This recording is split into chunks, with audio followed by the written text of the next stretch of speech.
Hello! Aujourd'hui, je vais commencer un nouveau livre. C'est La mémoire des eaux de Margot Louten, qui est une autrice française. Donc là, c'est le tome 1 que je vais lire, Les dragons et l'oiseau. Je commence maintenant parce que le tome 2 sort en juillet et je me dis que si j'aime, j'ai vraiment envie d'être au rendez-vous pour le lire. Concernant les tropes du livre, c'est une dark fantasy, donc je crois que c'est classé 18 et plus. Dedans, on a des elfes, des dragons, de la guerre. Apparemment, il y a un tout petit peu de romance, elle a dit sur son TikTok, mais c'est vraiment genre 15% du livre. Faut pas s'attendre à ce que ce soit un livre de romance, c'est vraiment du coup de la dark fantasy. Et de ce que j'ai vu, c'est pas un spoil d'ailleurs, c'est une romance gay. Et apparemment, dans les autres tomes 2 et 3, parce que ça va être une trilogie, il y aura vraiment genre même pas 5% de romance. Donc vraiment, ne lisez pas La mémoire des eaux si vous attendez à une romance. Je vais commencer à le lire et je reviendrai vers vous. Bon, j'ai fini le chapitre 1 et déjà, on a la quête principale. Elle veut venger ses pères. Je trouve que c'est très bien écrit, pour le coup. C'est vraiment bien écrit, vraiment. J'adore comme elle écrit. C'est à la 3e personne d'ailleurs. Je le précise parce que juste avant, j'avais lu Le Monde est plus encore. Et en fait, c'est un livre écrit à la 1re personne. Je suis pas très fan, moi, du coup, je préfère préciser maintenant comment c'est écrit, au moins il y a pas de surprise.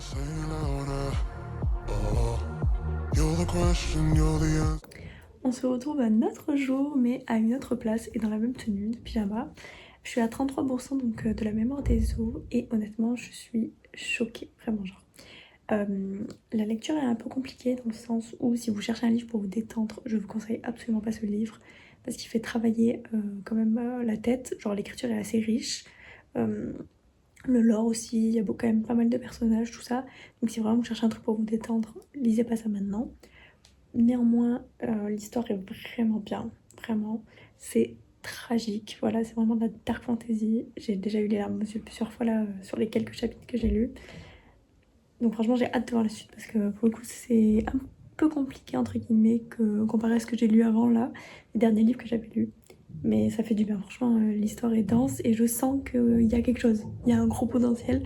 Donc j'ai hâte d'avancer dans l'histoire et j'ai même hâte, je pense, de lire le tome 2 en fait, de voir où ça nous mène. Parce que du coup là je suis pour l'instant dans l'histoire du coup de Dragon et l'oiseau, donc qui sont les pères qui sont décédés dès le premier chapitre, hein, c'est pas vraiment pas un spoil. Donc c'est même pas les protagonistes finalement de l'histoire. On est dans leur mémoire et je pense que ça va être à peu près tout le tome 1 vu le titre, mais hyper intéressant.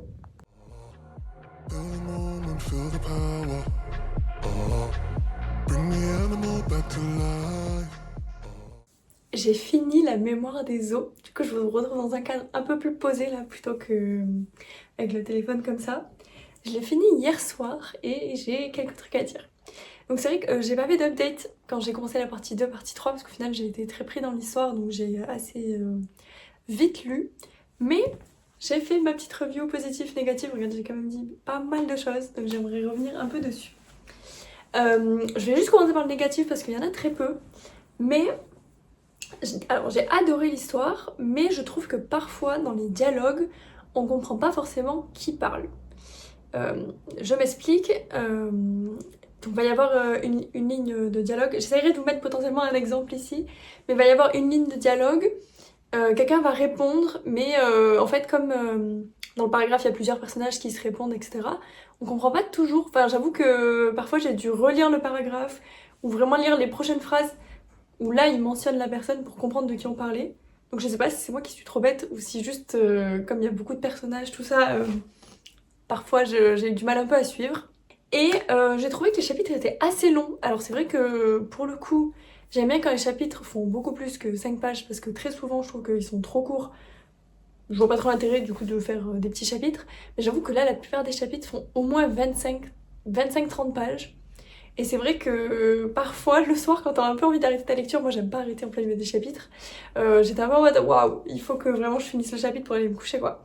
Donc j'avoue que c'était un peu long parfois le chapitre, mais bon après dans l'ensemble c'est vraiment des petits points négatifs on va dire, parce que vu que l'histoire était bien, c'est ok.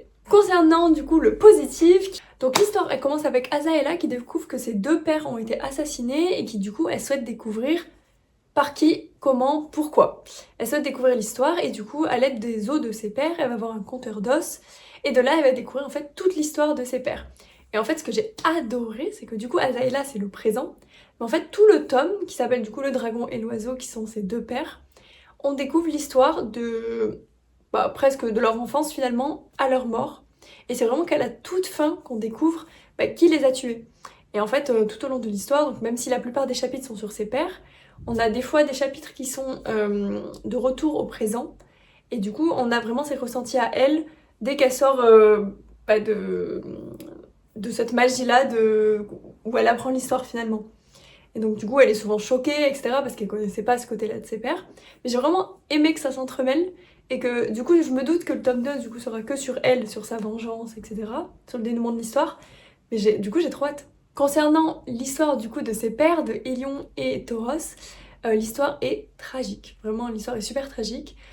J'avoue que même si finalement, c'est pas un spoil, dès le chapitre 1, on sait que ils sont assassinés, on sait qu'à la fin de l'histoire, ils sont morts. Hein. Comme tout le livre est sur eux, on a le temps de s'attacher à eux, de toutes les personnes qui les entourent, etc. On s'imprègne vraiment de leur histoire et on s'attache à ces personnages.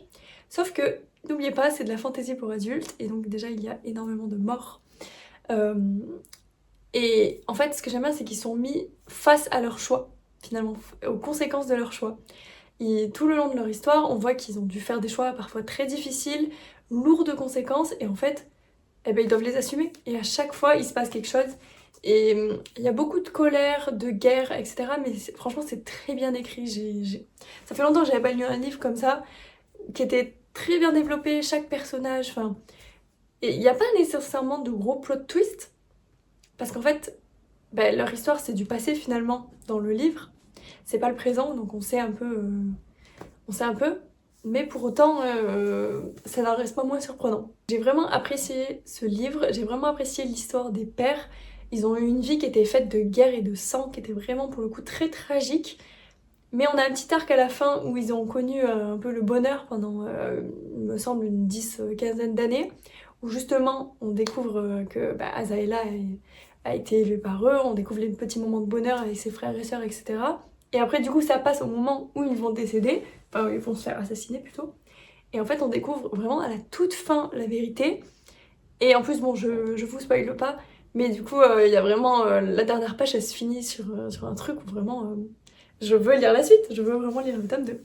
Mais du coup, il me semble qu'il sort en juillet 2026, du coup, donc dans quelques mois. J'ai vraiment hâte de le lire, et du coup, là, je l'ai lu en e-book, le tome 1. Je vais l'acheter. Comme ça, j'achèterai le tome 2 directement à sa sortie. Mais vraiment, j'ai hâte de savoir la suite parce que ça finit sur un truc de dingue. Et voilà, donc en tout cas, merci à l'autrice, merci Margot, parce que vraiment, c'est très bien écrit et ça fait plaisir de lire une fantaisie pour adultes. Et vraiment, je reprécise, l'amour n'est pas le centre du livre. Voilà, c'est vraiment... c'est comme elle a dit, c'est 15% du livre. C'est vraiment bien entremêlé. C'est bien dosé en fait. Voilà, l'amour est bien dosé dedans. Et à tous les niveaux, d'ailleurs, pas que sur les personnages principaux. Donc voilà, je vous recommande de le lire. Je vous recommande quand même de le lire avec l'esprit ouvert. Si vous êtes trop fatigué et tout, moi parfois j'arrivais pas à lire honnêtement. Enfin, je lisais un chapitre et après j'arrêtais. Parce que c'est une lecture qui est quand même très prenante et très dense. Mais c'est à lire. J'espère que ça vous aura plu et que vous aurez aimé me suivre un peu pendant cette lecture. Et voilà, je vous fais des bisous.